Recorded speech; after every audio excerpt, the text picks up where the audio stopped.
next speaker is Angus Deaton. Angus is not only a Nobel laureate, but I need to tell you, Angus, that you're not the first Nobel laureate to speak at the West Coast Experiments Conference. Al Roth beat you to it a couple years back.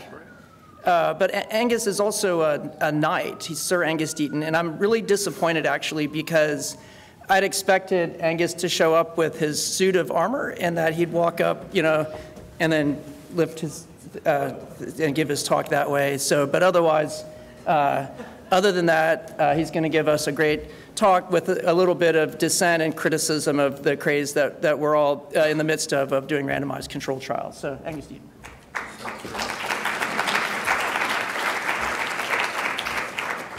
I tried to run a horse at LAX, but they didn't have any left. At one point, I tried to buy a suit of armor, and you can get them on Amazon, but they're for little kids at Halloween, and they obviously weren't going to fit me. Okay, so today, I'm an economist. I'm talking primarily as an economist. And when you talk about randomized controlled trials, that's worth saying, because there's so many disciplines with so many languages that talk about these things in different ways that often there's a lot of barriers, which is just the language. Most of what I say will be applicable to economics, perhaps more to development economics than other things, but not so entirely.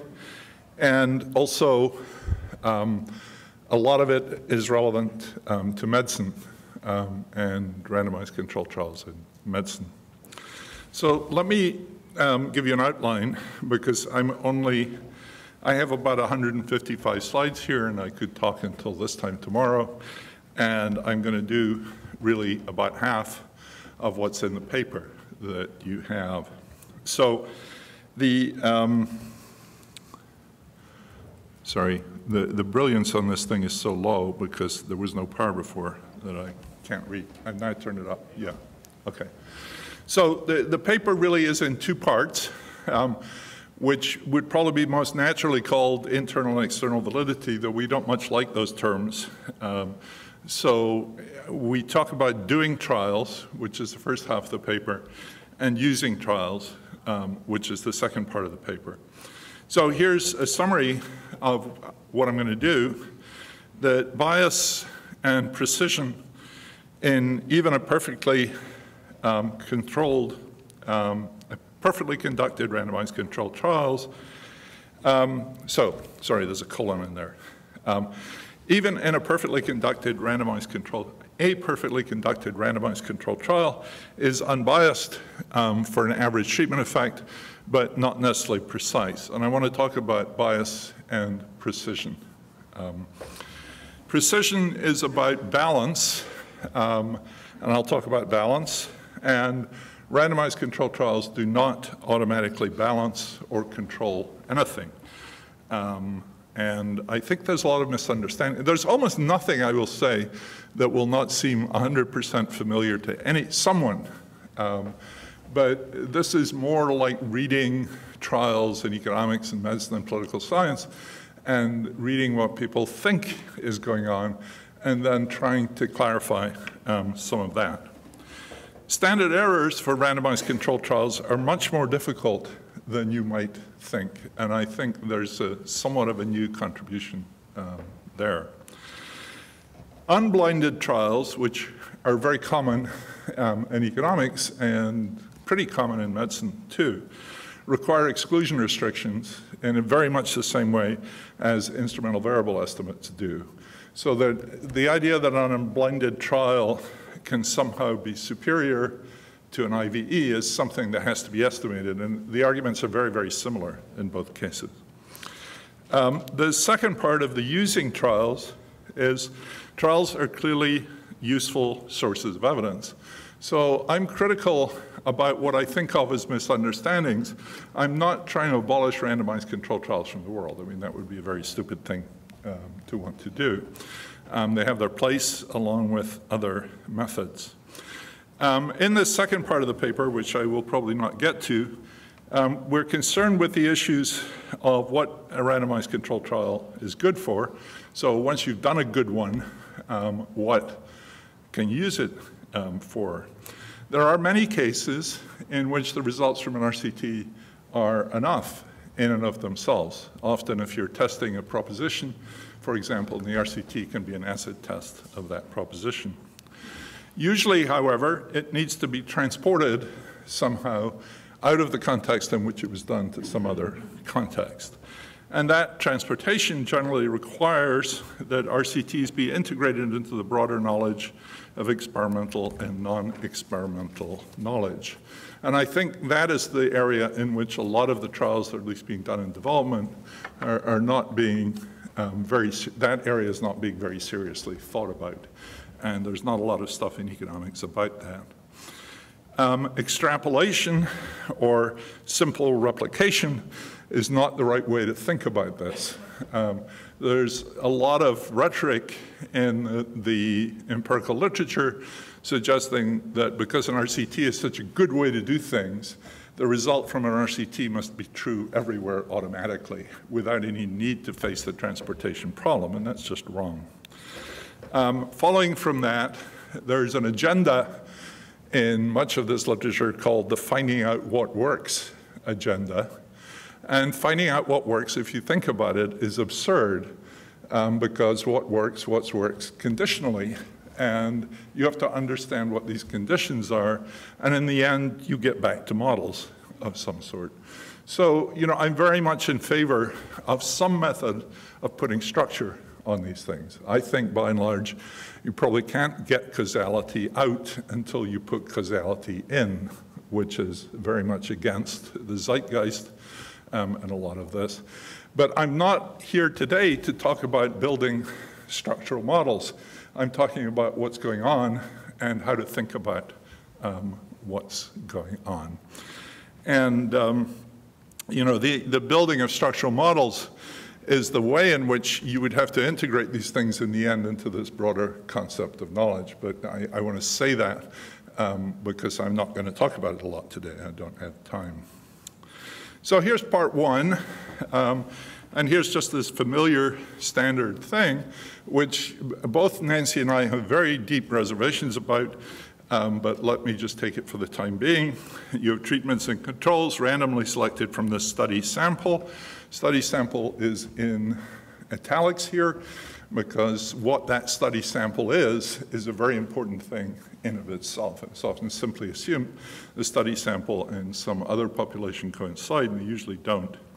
So then under fairly minimal assumptions, the observable difference in means between the treatment and the control group is an unbiased estimator of the average treatment effect, the ATE, the mean of the individual treatment effects. This is what we teach our students in this sort of Neyman type framework.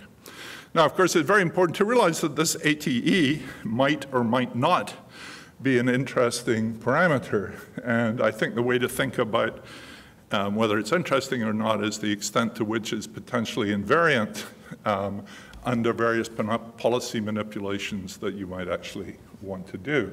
And, you know, that's a whole can of worms in and of itself. So much depends on the definition of treatment, the context of treatment, and all of that good stuff. So here's some familiar qualifications, which again we tend to teach our students, sometimes at least. It's easy to assume, but rarely true, that the study sample is a randomly selected sample of some population of interest. So that you might want to do a policy experiment in some population, that defines the population of interest. Your study sample might be a random sample from that population, but it hardly ever is for all sorts of reasons that we all know about. So it happens, but it's uncommon. That's true in psychology. This is true in economics and political science and everywhere else. Note that the unbiasedness, the theorem that this sort of very minimalist, this theorem that comes out of these minimal assumptions, this unbiasedness theorem, which is a remarkable theorem. I mean, it's amazing that you can get this out of almost nothing, essentially.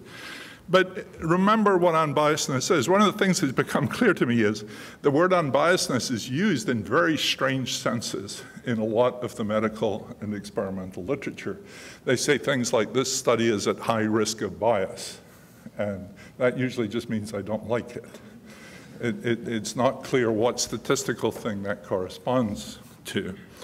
So remember what unbiasedness is in this context. It's a frequentist concept. It refers to an expectation taken over repeated randomizations within the study sample. So the thing, of course, is, and this is so obvious that no one says it, but it needs to be said all the time, we usually have only one realization or trial. And so the frequentist approach is of limited or perhaps no relevance at all in this context. I mean, why is unbiasedness helping you in the slightest little bit? You care about whether you're close to the truth or not.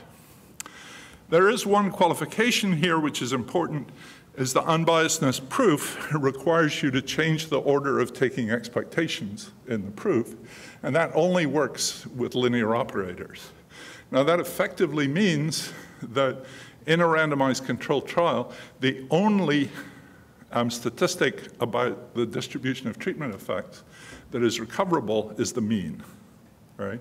You cannot get the median, you cannot get the variance. All of these other good things that you might actually want to know about, you can recover, but only by making more assumptions and doing something that looks more like conventional econometrics or statistics. You can't get it out of the randomized control trial. So that, again, is well known.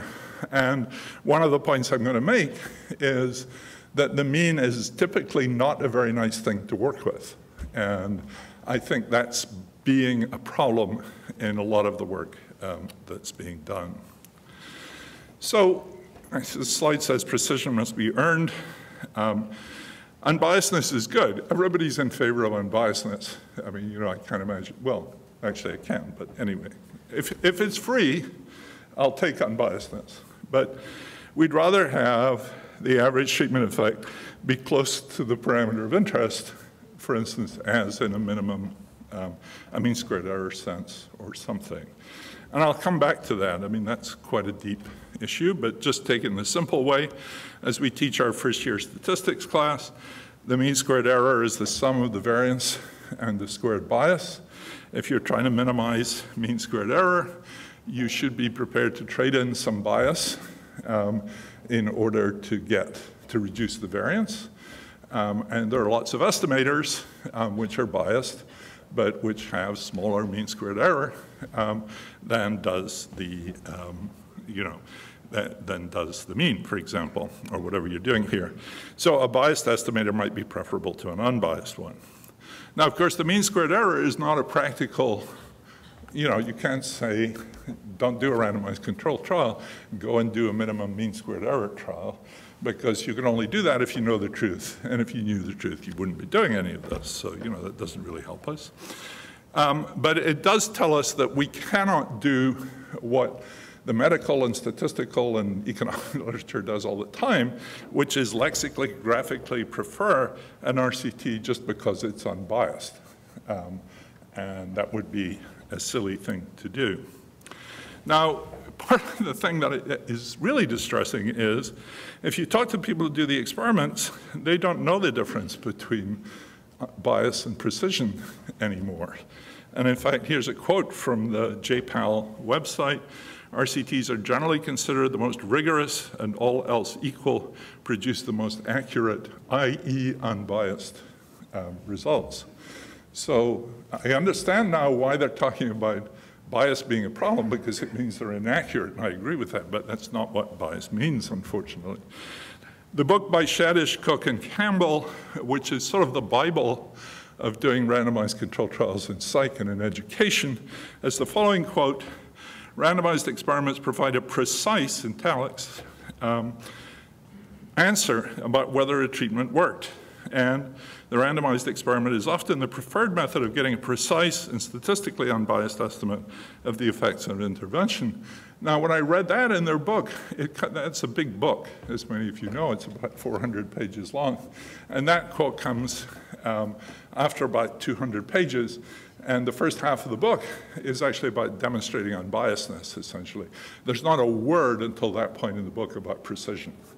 And so, you know, and this is a great book. It's deservedly the Bible. It's just sort of wrong.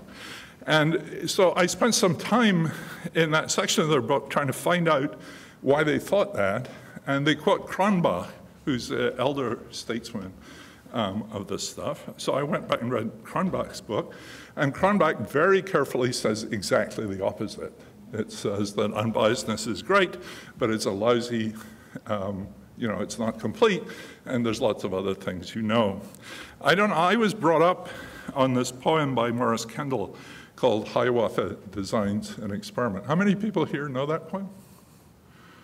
Gosh, hey, one, all right. All right, immediately this finishes this evening, give up your dinner plans and go and Google Hiawatha Does an Experiment. And this is a pastiche of the Hiawatha poem, and it's about Hiawatha, who's been educated by all the best statisticians. This was written in probably the 30s, 40s maybe. And Hiawatha has been trained by all the best statisticians, and he knows about unbiasedness, and he comes and he's in the tribe, and they try to teach him that there might be something wrong with the fact that he never actually hits any animal whatsoever with his bow and arrow, and he insists that he's been appropriately trained, and they're not shooting unbiased arrows, and he is shooting unbiased arrows, but his arrows are all over the place, and it finishes very badly. He's banished from the tribe and made to go and live in a hut by himself until he learns why unbiasedness is such a lousy thing. And it's all in terms of this pastiche of this poem. It's really wonderful. Now, of course, RCTs can be precise, but it's not something that's inherent in the design of an RCT. You're going to have to do something to make them precise. So that brings me on to talk about balance. So balance, just as an introduction, balance is about background covariates, confounders, whatever you might call them, observed or unobserved, being the same in some sense in both the treatment and the control groups, okay? So in this context, it's useful to think of what we call a complete all-cause model, in which yi is beta I ti. So ti is the Boolean treatment variable, it's 1 or 0. Beta I is the treatment effect for unit I, which can be anything. Well, maybe not anything, but it's not restricted to be the same for everyone. And then there's a bunch of other causes, xij, and there's capital J of those other causes. Capital J could potentially be extremely large. And I'm not assuming those causes are known. Some of them may be known, some of them may not, and in general, you won't know. I've not put an I on the gammas, because that's like an interaction, and I can make that another cause. So that's just a notational thing. So there are capital J causes, most unknown or unobservable. Said that already. So let's construct treatment and control groups in any way you like, right? You let your 5-year-old put them into 2 different heaps, and some way. And I'm going to talk about different ways of doing that, of which randomization is one. But for the moment, we're not in a randomized trial. So if you just compare the average outcome in the treatment group minus the average treatment in the control group, you get this equation. And the averaging gives you beta bar, which is what you'd like to get. That's the average treatment effect. But it's confounded by all these other things, all these other x's.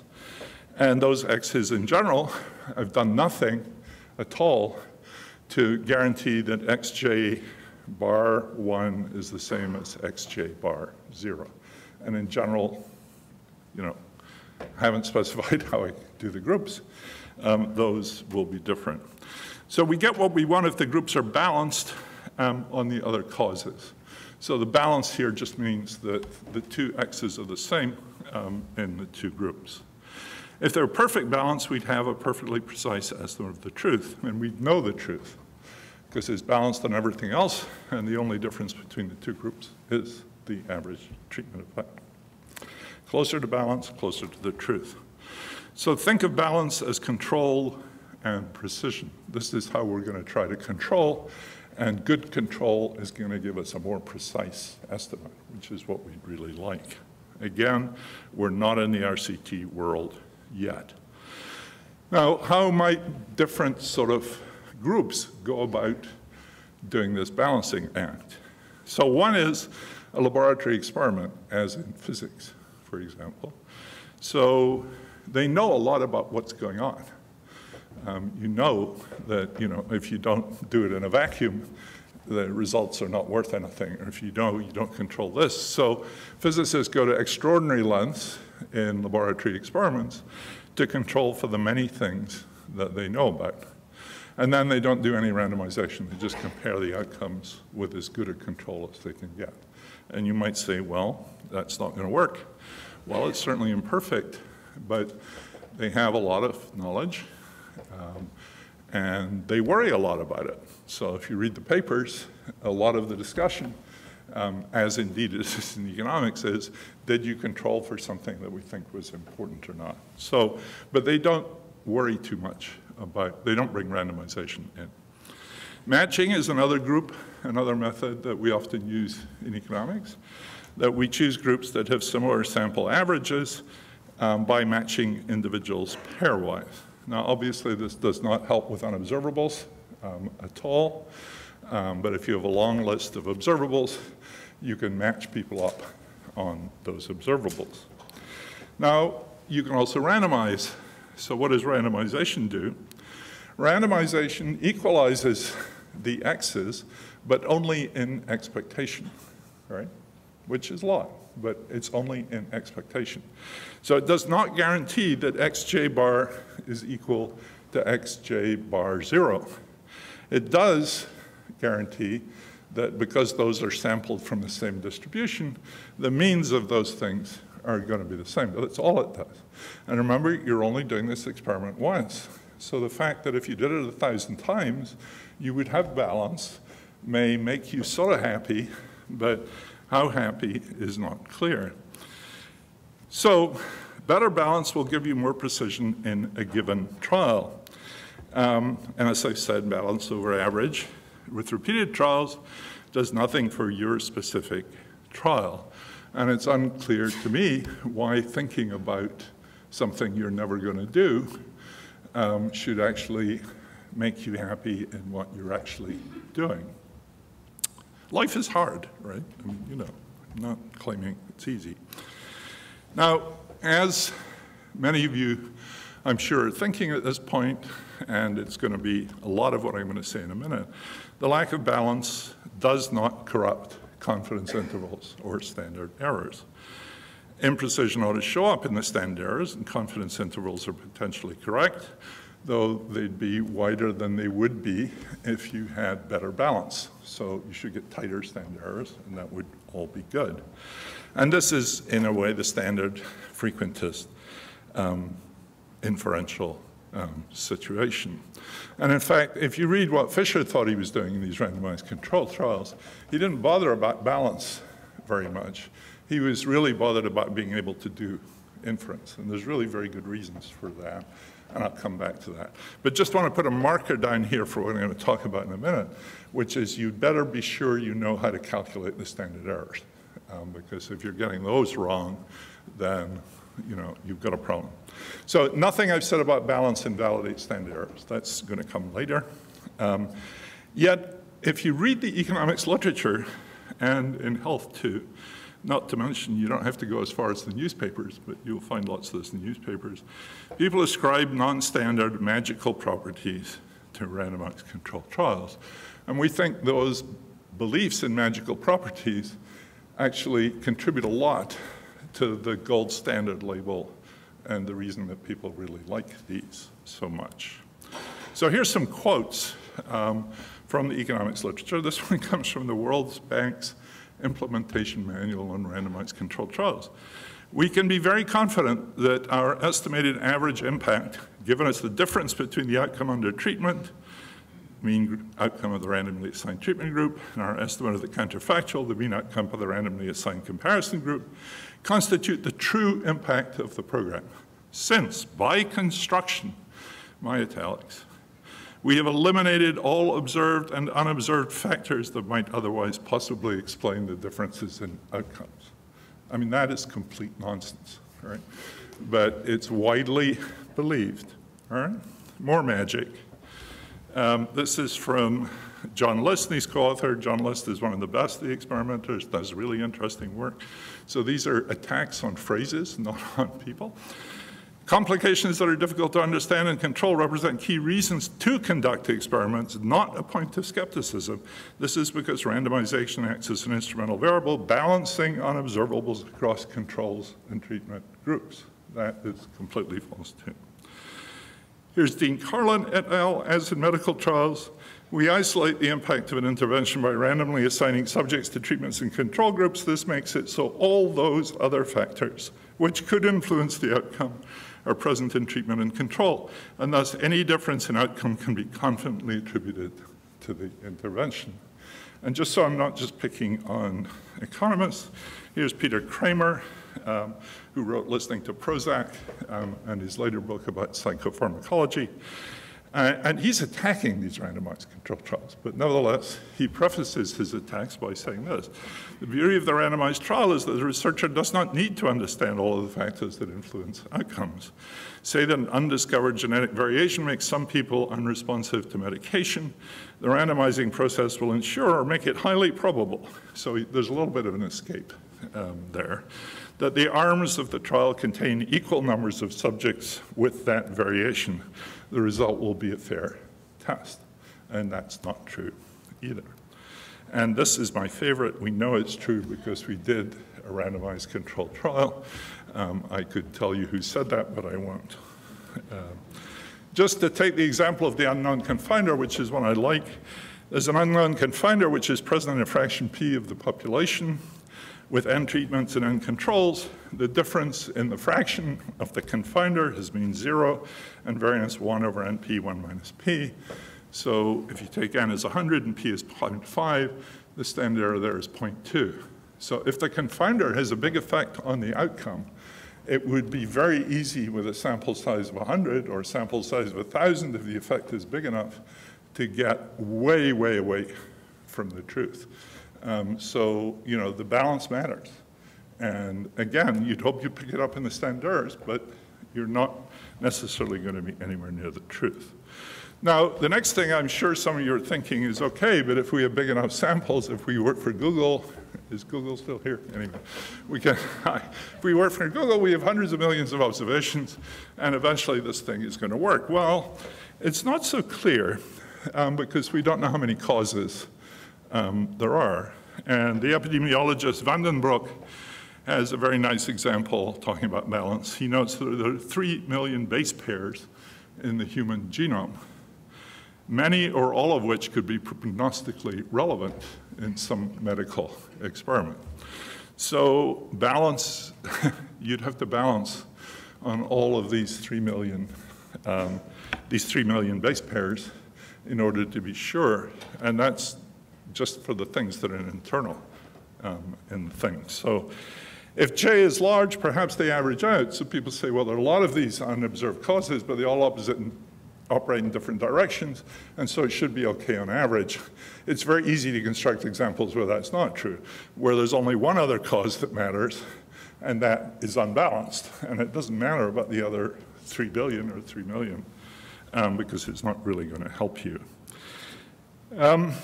Fisher, this nice quote, which I owe, I think, to Don Rubin originally. Fisher, this very nice quote in 1926, most experimenters on carrying out a random assignment will be shocked to find out how far from equally the plots distribute themselves. And actually, Gossett, known as Student, had this endless battle with Fisher. He never accepted that randomization was a good idea, and he had a lot of fun poking fun at Fisher for driving his agricultural equipment around obviously non-randomized parts of a field, you know. So you can do that. But, you know, people talk about that all the time, and you talk to people who do the experiments, you know, it's clear as soon as they've done the draw that it's horrible, you know. Anyway, so what do they do? I'll come back to that. So, this is right here. Sometimes after randomization, it's clear that the experiment is going to fail. To be so far from the truth as to be useless, as in Fisher's fields. All the plots are on one side of the field. All the clinics are in North Carolina. You know, you do 10 clinics for an NIH experiment, and it turns out they're all in North Carolina. I mean, something like that, very close to happen. Or all the schools selected in India are in Kerala. And you know that Kerala is weird for all sorts of other reasons. And of course, these are just the observables. So it could be severely imbalanced on unobservables, and you don't even know that that's happening. Now, what do people do? And this is true in the medical literature as well as in economics. I take this paper by Banerjee et al. In Science last year as sort of being the state of the art in development. And they've incorporated a lot of good things like multiple hypothesis testing and all sorts of stuff to try and get around some of the criticisms. But they do a balance test. And in fact, many epi and medical journals will insist that you do a balance test before you start. And balance tests are very well motivated. They say, you've got some observables here, some of these x's, so why don't you figure out whether the x's are close to one another or not in the control and the experimental group. So what do? They test the null hypothesis that mu1 minus mu naught j is equal to 0 against the alternative that it's not. Of course, that's the wrong test. The test you want to test is whether x1 bar is different from, x1 bar is different from x0 bar. And in fact, this test, which is the test that's always done, must be satisfied. It's satisfied by construction because the treatment and the sample group are drawn from the identical population, right? And so the means of that identical population are the same, which may explain why that test usually passes. Now, of course, there might be other reasons, but this is true by construction. Now, there are other ways of doing it. Guido Imbens has this suggestion, of which you actually just try to look at the x's and see how far and use some sensible metric. But the balance test is the wrong thing to do, unless, of course, there's been a randomization failure. And if you read in some of the experimental literature how people do randomizations, like with bottle tops or treated dice or loaded dice and things, that's hardly serious, so it wouldn't be so surprising if your randomization device really screwed up. But by and large, and perhaps more importantly, if people systematically break their assignments, which happens all the time. And so if people systematically break their assignments, if you do the balance test, you find a failure. It's not a failure of randomization, it's a failure of the fact that people don't do what they're told to do. Okay, so notice that the balance test, as it's usually constructed, works for unobservables too, right? Because you've drawn from the same. So at last we got something that works for unobservables, but it's completely useless. Okay. There's sort of a theorem there. So there's no reason to do a balance test as a filter for re-randomization. And that's actually what people have been doing all over the place now. They do the balance test, and if it doesn't look really nice, they do the randomization again until they pass a balance test. Actually, that's in some ways a good thing to do, but it's not using the balance test. You should be using something that says whether the x's are equal in the two groups or not. All right, so what to do? And we would like to be precise. And so, one way to do this is to collect and use baseline information and build a structural model, and do what we've always done, which is use that information to try to control for it. You can add controls, covariates in a treatment regression. You can do analysis of covariation, so on. Or you can stratify. Many people think stratification is the solution here. Stratification is certainly a good thing because you're going to reduce variance if the strata are relevant. But if you think about a typical economics experiment where people have many different values of many things, you can't stratify in all the relevant variables because you run out of cell size very, very quickly. And re-randomization can work in that case, as you can keep re-randomizing until you get a balance on your observables. And that seems to be what people are doing. However, just to satisfy, you begin to wonder at this point what you're doing. And, if I go back to my mean squared error, and if you take a serious Bayesian approach to this problem, and you ask the question is, how would you assign people to treatment and controls if you're actually minimizing a proper loss function with a prior distribution on all these things? What we know about that from results that go back to Savage is that you would never randomize. Randomization is never desirable in that situation, okay? So at first that seems like, what have we been doing these things for all these years? But, the standard maximization of expected loss is not going to lead to any randomization. So again, the question is, what should it lead to? And of course, that doesn't mean that all non-random allocations are any good, right? It means there's one that would dominate, at least one that would weakly dominate the randomization. Finding it may be really hard. And obviously, it's not a justification, obviously, here to say, you let people choose which arm of the trial they go into, for instance, and not justifying that.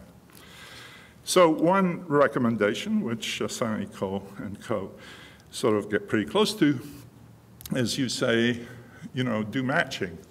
So match as best you can on all the covariates you know about. And then if you've got people that you don't know anything about, you don't need to randomize because you don't know anything about them. They're interchangeable. And therefore, with interchangeability, randomization doesn't do anything for you. Now, of course, that very quickly takes you into very deep water indeed, which is what does it mean to not know anything about anyone, and how could you know you don't know anything about someone? And in fact, perhaps the deepest puzzle of all is no one knows what randomization means. So, I don't think there's any satisfactory philosophical definition of randomization. But the key on non-randomization is that you use all the prior information efficiently, and that's going to give you a good estimate. So we could all sort of agree on that. The one thing that excites both Nancy Cartwright and I over this theorem is that it leads you pretty quickly via a sort of Bayesian methodology into what philosophers call the hypothetico-deductive method, which is the way economists used to do their work before the randomizers came along. And the difficulty is always is, how do you shape your priors? Well, you have a model, right? And if you think about the model and you work the model will turn out after some work, if the model has any content, to testable predictions that can be falsified. And if those are good testable predictions, they don't require a lot of auxiliary hypotheses. And you might be able to test them by looking at a crosstab or just by opening the data book the next day, or maybe by doing an experiment. There's lots of ways in which you can do this. But if you can work the theory to the point where you can find the acid test, and the acid test may be, look, I'll give you a sample of 100, where would you allocate it? And you might say, I have such strong priors, I'll put it all in the control group, or I'll put it all in the treatment group, because I'm so sure that what is going to happen, and I want to use all my power to show that that's false. And again, that's, I think, what the Bayesian analysis is telling you here. If you don't want to do that, think about it too hard. Max Casey has a paper where he's given mechanical rules based on standardized priors and doesn't randomize and gets marked increases in efficiency in some standardized experiments. The paper by Banerjee et al. Justifies randomization by maximizing a non-expected utility and ambiguity-averse utility function. And that will lead to randomization. Randomization is an optimal solution there. And you can see where this is coming from. This is like, Judea and I might totally disagree about how we should allocate our samples. I think they should all be in the treatments. He thinks they should be split because we have very different priors about the way the world goes. I don't trust his priors. He doesn't trust my priors.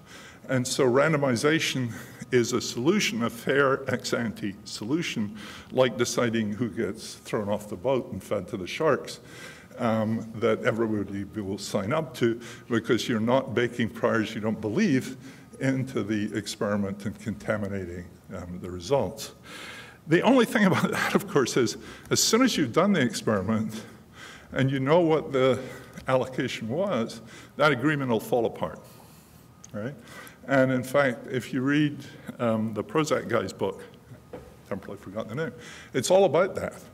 And there are all these RCTs for psychotropic drugs, and they go in and they say, look at who was in the control group, look who was in the experimental group. The reason they got this is because these weren't balanced at all.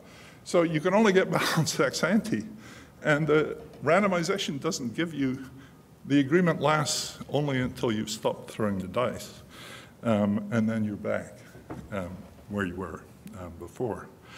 Nevertheless, it's pretty clear to me that it's good that people are thinking about this, that re-randomization is going to give you tighter estimates. Trying to get orthogonality with your covariates is a good way to go. There's some stuff by Bert Singer on thinking about what randomization means, and that gets very close to constructing experimental and control group, rather like the Casey thing, that you're setting them up to match some priors. All right, so let me get to the harder bit now. So I promised you, everything I've said so far, you could dismiss and say, we can live with the standard errors. Okay, yep, okay, yeah, I got that. So we need good standard errors. And about 10 years ago, when I first started thinking about this, and I was getting suspicious of results I was seeing in seminars, I sat down at my computer and constructed the following case. I constructed an experiment which had average treatment effect 0. In order to just make it not too simple, but it wasn't a deliberate choice, I chose a shifted log normal distribution for the treatment effect with mean 0. So it's got a very heavy right tail compared with normal. And the treatment effects are asymmetric. Something, I think of microfinance as being like this. That there are a few people who do very well when you lend them money, and most of them just fritter it away. They don't lose a lot, but they lose. So the population average treatment effect here is 0. And I was getting I was finding significant values 30, 40, 50% of the time, even with 500 sample size, 1,000 sample size.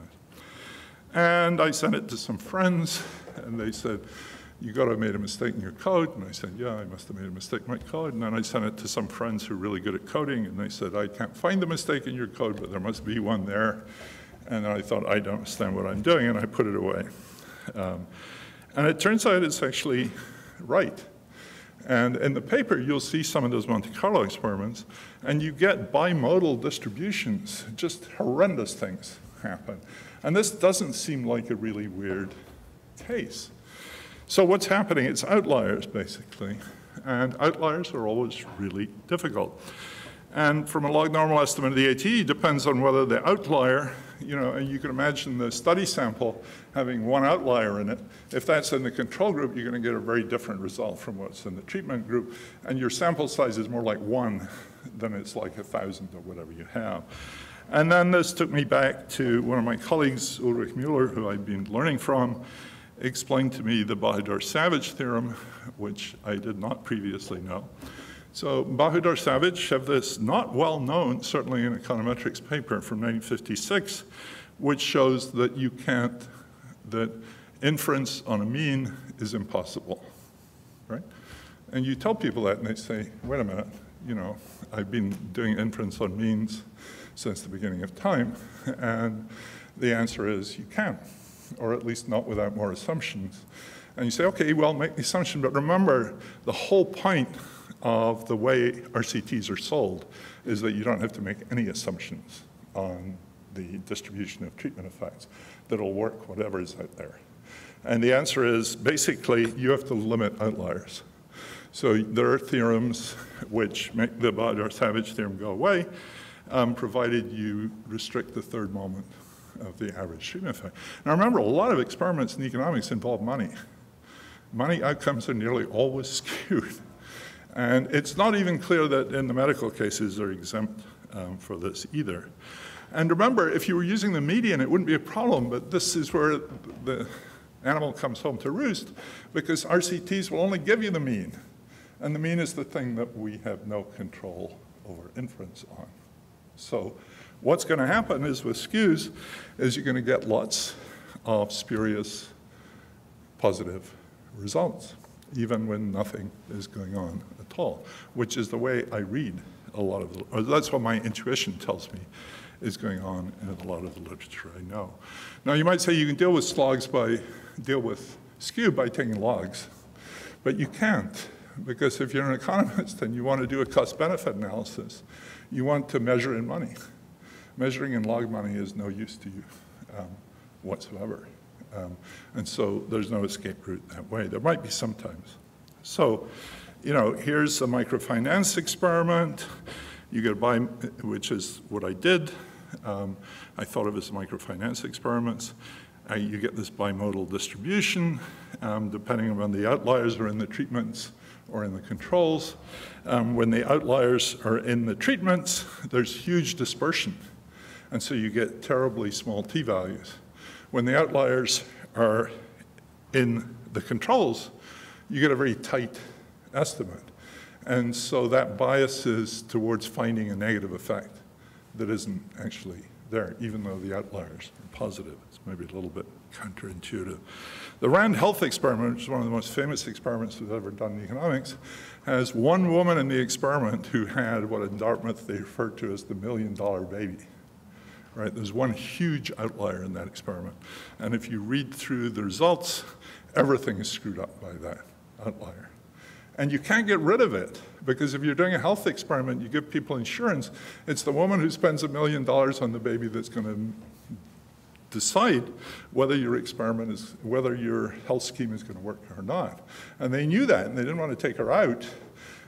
But if they leave her in, none of the statistics is behaving very well, and so they fit a bunch of structural models, which the modern experimenters have been making fun of them ever since for not knowing how to take the difference of two means. Well, the truth is no one knows how to take the difference in two means.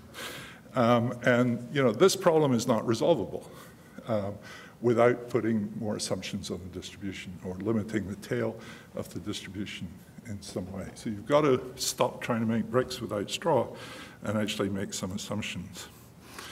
So I'm almost done. I just have a couple points to make. One is, as Fisher knew very early on, even if the treatment effects are normally distributed, the difference between two means of two normal distributions is not distributed when divided by the two sample standard error is not normally distributed. It has the Fisher-Barron's distribution, which depends on the ratio of the variances in the two populations, okay? And that doesn't look like the t-distribution very much, especially if one of the variances is close to 0. Alwyn Young has a recent paper, and I think this is basically what he's talking about, and it's all tied up with using cluster standard errors too, and with problems of multiple hypothesis testing. But he did this amazing piece of work, which is he got 53 experimental papers published in the American Economic Association journals. He got the data from all of the authors. I think 7 of them were clearly completely wrong, meaning given the data, you couldn't produce any of the tables in the paper. I was very surprised it was that small, actually. You know, maybe referees work. But out of the rest of these papers, between 25 and 50% have incorrect inference. And what he did was to use the Fisherian, what's it called? Maybe it says there. Randomization inference, which is more robust in this context. And he thinks that this is just a problem of technique, and that if everybody did randomization, re-randomization inference, they would do much better. And they would do better if they did that. But it's not going to get Rambod or Savage, for instance, which is much more fundamental. So that's my last slide, which is just to say something about blinding. The lack of blinding in economics and in medical experiments. And notice it's not just the patients, and it's not just the doctors. It's the people who score the results, for instance, or the people who analyze the data. No one who touches this experiment at all should know who's controls and who's experimentals.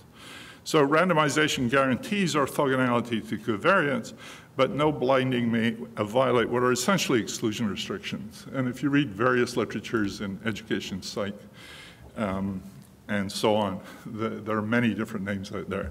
Placebo effects, Hawthorne effects, John Henry effects, Pygmalion effects. There's just a whole bunch of them. In psych, it's a big issue that they give people medication, and then a nurse in the office has to score the patient on from 1 to 10 and how well they're doing. And if that nurse knows whether the person's getting treatment, and they're all run by pharma companies who are trying, yeah, you know what, it's pretty bad stuff. So without blinding, if there's no blinding, you can't stop people systematically choosing not to accept their assignment, for instance. So you've got to model that. That breaks the randomization and endogenously stratifies on who gets into the sample. And they can tailor their effort, their cooperation, et cetera, to their status, which, of course, you could design an experiment in the knowledge of that to make people reveal their hidden qualities, and there's literature on that too. So that RCT without blinding, and this is just the point I want to make, has the same status as IV estimates. And you know, in development economics, at least, we thought we were getting, you know, I, and I'm sure many other people in this room, have sat in meeting after meeting after meeting when people argued about instruments. Yes, it's exogenous. No, it's exogenous. Yes, yeah. Well, without blinding, you have that problem back. And it's exactly the same problem. And once again, you have to argue that this doesn't solve the problem. Okay, I have another hour's worth of slides, which I can talk about tomorrow or later this afternoon, but I'll be happy to bring it into discussion. Yeah, please, I'm not going to do any more. That was a threat, a jocular threat, not a... Maybe 5 minutes of questions for, you know, spoiling all our fun with RCTs. Sure. You'll take the questions. Sure. If that's okay. Yeah, please. We know that RCT has restrictions. We do not use RCT to all experimental uses. The major restriction is this, that there should not be any systematic difference among the experimental units for RCT. And if we have systematic differences, then of course we deal with that with stratification or observing the covariates or observables. And so That's not what people do. well, I mean, maybe you do it, and good people do it. these are the restrictions. I mean, a lot of journals won't publish your stuff if you put covariates in. And also, putting covariates on the right side biases the average treatment effect. David Friedman showed that. Yeah. Yeah. Now, there is another thing that when we are randomizing, then with the understanding the experimental units are very similar to each other. Are very what? Very similar to each other or homogeneous to each other with respect to observables. Now, that is how physically practicable, that is a different question. But theoretically, that's the understanding that we want to achieve.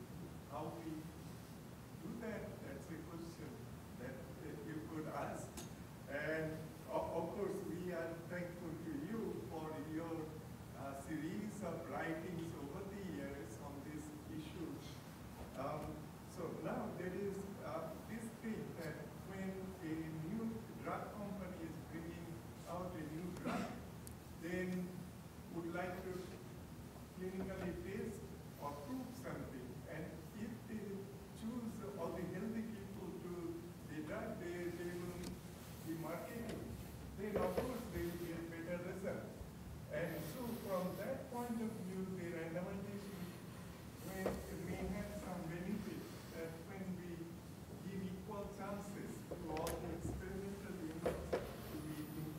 Yeah, well, that issue I deal with in the second half of the paper.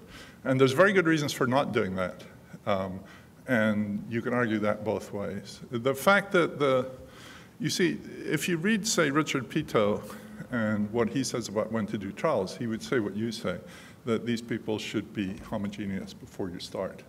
But much of the economics and other literatures makes a huge boast of the fact that that's not true and that we can deal with unlimited heterogeneity.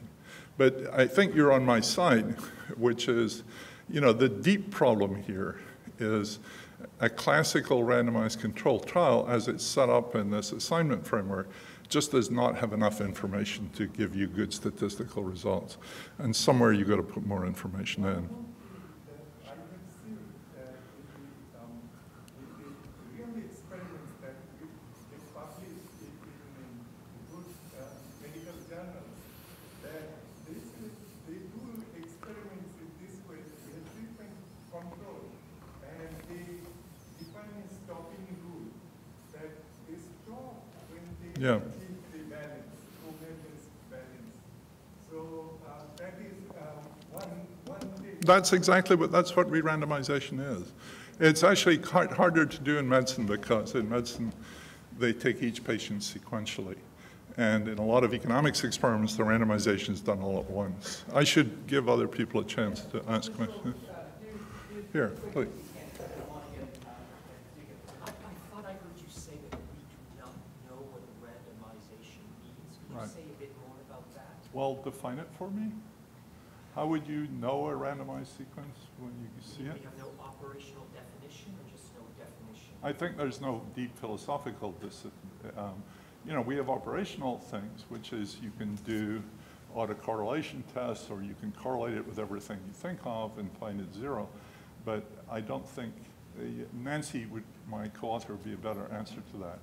But I don't think that problem's been solved. And Bert Singer, who works on that, doesn't believe it's been solved. We're going to do one last very quick question, and then we'll wrap. You talked about how the optimal assignment of treatment control depends on the priors of researchers. I was thinking in practice, for me as someone who wants to run an experiment, what I would really like to have is some distribution of priors of what other people think. Do you see any way for us to kind of introduce a betting market or prediction market or something like that? The professional sort of scientists who have a really summary of first uncertainty, what's the optimal? But I think I can think of a better way of doing that, which is, or I think it's the same thing, which is what Danny Kahneman calls adversarial collaboration, right?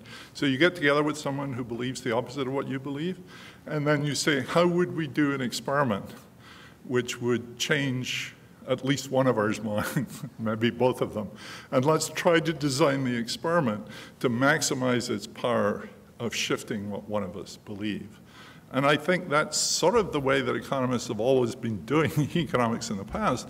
You know, you had a model in the first part of the paper, and it said this model's implications, here's the testable implication, and then you go and try and test them. And there's no reason why that can't be done adversarially.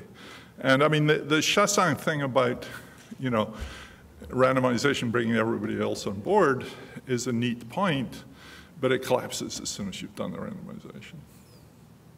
All right. Okay, so you guys, I'll be around, so, yeah. You show so many deficiencies in the randomized, Right. in the gold standard. Yep. But what is the purpose of the entire exercise? You have to estimate ATE. So do we have a non-criticized definition of ATE? No. And I mean, that's in the second half of the paper, really. But I think one of the big issues, that was why I asked the question this morning, too. And I got a good answer, so it's not a criticism of it. It's just that I think a lot of the fight that's going on here, when people say, you know, here's an econometric result, but when I did an experiment, I got a different result, is because people are looking at different populations. And, you know, you would expect those outcomes. So once again, you've got to limit the heterogeneity somehow. And for me, and I think for you, you have to build some sort of structure into what you'd expect to find. And just going out there and trying to discover average treatment effects with no structure on the problem at all is just a recipe for disaster. And I think we're walking into that disaster. you guys will have to, is there any other questions you have?